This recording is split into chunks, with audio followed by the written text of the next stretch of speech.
తేనె రంగు కళ్ళు, పెదాలపై చిరునవ్వు, ముఖంలో ప్రశాంతత, ఆత్మవిశ్వాసం కలగలిసి సహజ సిద్ధమైన అందం. ఆమె కుంభమేళ డ్రీమ్ గర్ల్. రుద్రాక్ష మాలలు అమ్ముకుంటూ సోషల్ మీడియాలో వైరల్ అవడమే కాక కుర్రకారు గుండెల్ని చిదిమేసింది.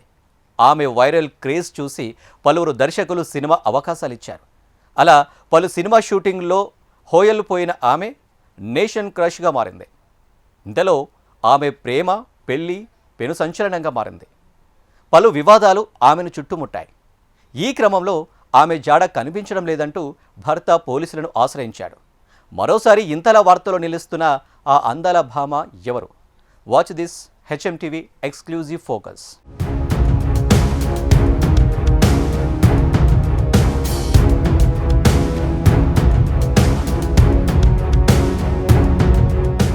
ఉత్తరప్రదేశ్లోని ప్రయాగ్రాజ్లో గతేడాది జరిగిన ప్రపంచ ప్రఖ్యాత మహాకుంభమేళాలో పూసల దండలు అమ్ముకుంటూ తళుక్కున మెరిసింది మోనాలిసా భోస్లే. అలా మోనాలిసా పేరు సోషల్ మీడియాలో మారుమోగింది. కుర్రకారుకు క్రష్గా కూడా మారింది.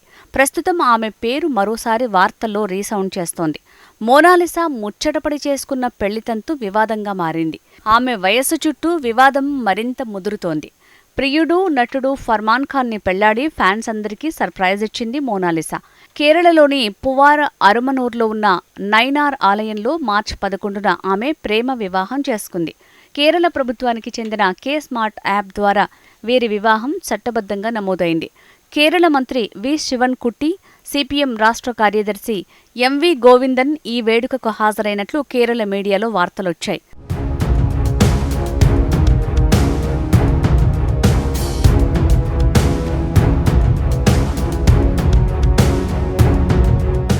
మధ్యప్రదేశ్లోని ఇండోర్కు చెందిన మోనాలిసాకు మహారాష్ట్రకు చెందిన ఫర్మాన్ ఖాన్తో నాగమ్మ అనే మలయాళ సినిమా షూటింగ్ సమయంలో పరిచయం ఏర్పడింది.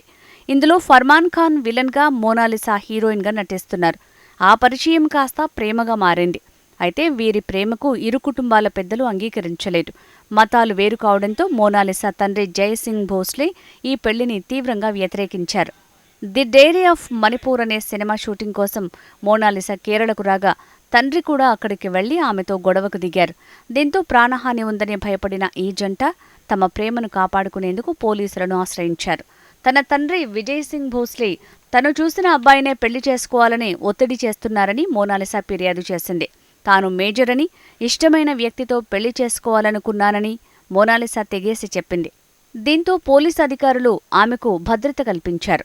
అయితే శారీరకంగా ఆమెకు ఎలాంటి వేధింపులు జరగలేదన్నారు. కేవలం బలవంతపు వివాహ ప్రతిపాదన వల్లే పోలీసుల భద్రత కోరుకుందని తెలిపారు పోలీసు అధికారులు.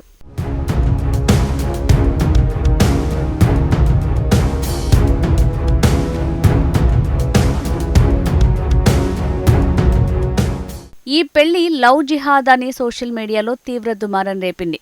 దీనిపై ఈ జంట కూడా క్లారిటీ ఇచ్చింది. తమ మతాలు మార్చుకోలేదని మోనాలిసా తేల్చి చెప్పింది.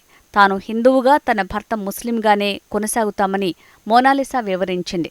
ఈ పెళ్లి తన సొంత నిర్ణయమని, ఎవరి బలవంతం లేదని స్పష్టం చేసింది. తన తండ్రి తనతో పాటు కేరళకు వచ్చినప్పటికీ ఈ పెళ్లి పట్ల ఆయన ఇంకా అసంతృప్తితో ఉన్నారని, త్వరలోనే ఆయనను ఒప్పించుకోగలననే ధీమా వ్యక్తం చేసింది. మేనత్త కొడుకుతో పెళ్లి చేయాలని పేరెంట్స్ ఆశించారని, కానీ తనకు ఇష్టం లేక ఫర్మాన్ ఖాన్ను పెళ్లి చేసుకున్నానని ఆమె క్లారిటీ ఇచ్చింది. మరోవైపు ఫర్మాన్ ఖాన్ కూడా మీడియాకు క్లారిటీ ఇచ్చారు. ప్రేమలో మత మార్పిడి అవసరం లేదని తెలిపారు. మోనాలిసా కోరుకున్న విధంగా ఆచారాలను అనుసరించడానికి తాను అంగీకరించానన్నారు.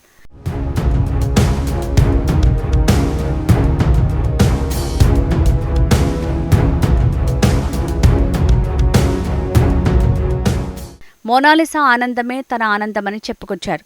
పైగా తమకు కేరళ ప్రజల మద్దతు లభించడం సంతోషమని, మోనాలిసాకు ఇష్టమైతే అక్కడే స్థిరపడతామని కూడా వివరించారు. ఈ క్రమంలో మోనాలిసా పెళ్లితంతు పోలీస్ స్టేషన్ మెట్లెక్కింది. మధ్యప్రదేశ్ పోలీసులు విచారణ కోసం హాజరు కావాలని నోటీసులు జారీ చేశారు. ఆమె ఆరోగ్య పరిస్థితి బాగోలేదని, ప్రస్తుతం ప్రయాణం చేయలేరని ఆమె భర్త ఫర్మాన్ ఖాన్ పోలీసులకు తెలియజేశారు. ఈ కేసులో మోనాలిసా మైనర్ అన్న ఆరోపణలు మొదటి నుంచి వినిపిస్తున్నాయి.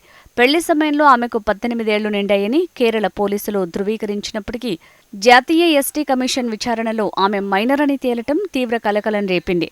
ఎస్టీ కమిషన్ నివేదిక ఆధారంగా ఫర్మాన్ ఖాన్పై మధ్యప్రదేశ్లో పోక్సో చట్టం కింద కేసు నమోదైంది.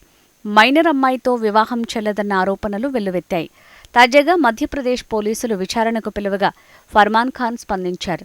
మోనాలిసా ప్రస్తుతం గర్భవతి అని, ఆమె ఆరోగ్యం సరిగా లేదని చెప్పుకొచ్చారు. వైద్యుల సలహా మేరకు ఆమెకు పూర్తి విశ్రాంతి అవసరమని తెలిపారు.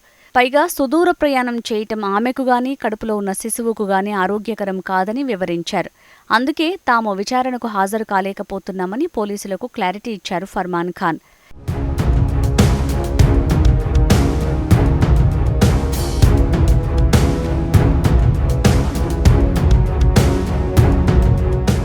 ఈ క్రమంలో హైకోర్టు జోక్యంతో అరెస్టు నుంచి ఈ జంట తాత్కాలిక ఉపశమనం పొందిందని సమాచారం. అయినప్పటికీ ఒకవైపు పోలీసుల విచారణ, మరోవైపు మైనారిటీ వివాదం నడుస్తుండగానే మోనాలిసా కనిపించకుండా పోవటం ఇప్పుడు మరిన్ని అనుమానాలకు తావిస్తోంది. సోషల్ మీడియా స్టార్గా గుర్తింపు తెచ్చుకున్న ఒక సామాన్య యువతి జీవితం ఇలాంటి న్యాయపరమైన చిక్కులో పడటం అభిమానులను కలిచివేస్తోంది. ప్రస్తుత పోలీసులు ఆమె ఆచూకీ కోసం గాలిస్తున్నారు. ప్రస్తుతం వీరిద్దరూ ఎక్కడున్నారనే విషయంపై స్పష్టత లేనట్టు తెలుస్తోంది. ఆ జంట ఉపయోగించిన ఫోన్ నంబర్లు కూడా స్విచ్ ఆఫ్లో ఉన్నట్టు తెలుస్తోంది.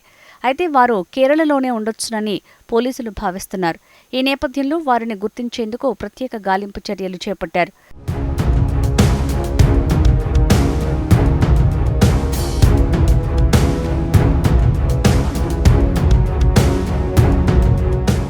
ఒకవైపు పోలీసుల విచారణ, మరోవైపు మైనారిటీ వివాదం నడుస్తుండగానే మోనాలిసా కనిపించకుండా పోవటం ఇప్పుడు మరిన్ని అనుమానాలకు తావిస్తోంది. సోషల్ మీడియా స్టార్గా గుర్తింపు తెచ్చుకున్న ఒక సామాన్య యువతి జీవితం ఇలాంటి న్యాయపరమైన చిక్కుల్లో పడటం అభిమానుల్ని కలిచివేస్తోంది. ప్రస్తుతం పోలీసులు ఆమె ఆచూకీ కోసం గాలిస్తున్నారు. మరోవైపు ఈ కేసు రాజకీయ ఉద్రిక్తతలకు కూడా దారితీసింది. కేరళలో పలు రాజకీయ పార్టీలు పరస్పర ఆరోపణలు చేసుకోవడంతో వివాదం మరింత ముదిరింది. కేంద్ర సంస్థలు కూడా ఈ కేసులో జోక్యం చేసుకోవడంతో విషయం మరింత ప్రాధాన్యం సంతరించుకుంది. ఈ వ్యవహారంపై పోలీసుల దర్యాప్తు కొనసాగుతుండటంతో గతంలో ఘనంగా వేడుకల్లో పాల్గొన్న సిపిఎం నాయకులు ఇప్పుడు మౌనం పాటిస్తున్నారు. ఫోక్సో చట్టం ప్రకారం మైనర్ల వివాహానికి సహకరించటం లేదా మద్దతు ఇవ్వటం నేరం. ఈ విధంగా చూస్తే పెళ్లికి సహకరించిన ప్రజాప్రతినిధులు చట్టపరమైన విచారణను ఎదుర్కోవాల్సి రావచ్చని తెలుస్తోంది. వివాహ సమయంలో జంట సమర్పించిన పత్రాల్ని మాత్రమే పరిశీలించామని, ఆ పత్రాలు నకిలీవన్న విషయం తమకు తెలియదని ఆలయ అధికారులు, కొందరు నేతలు చెప్తున్నారు.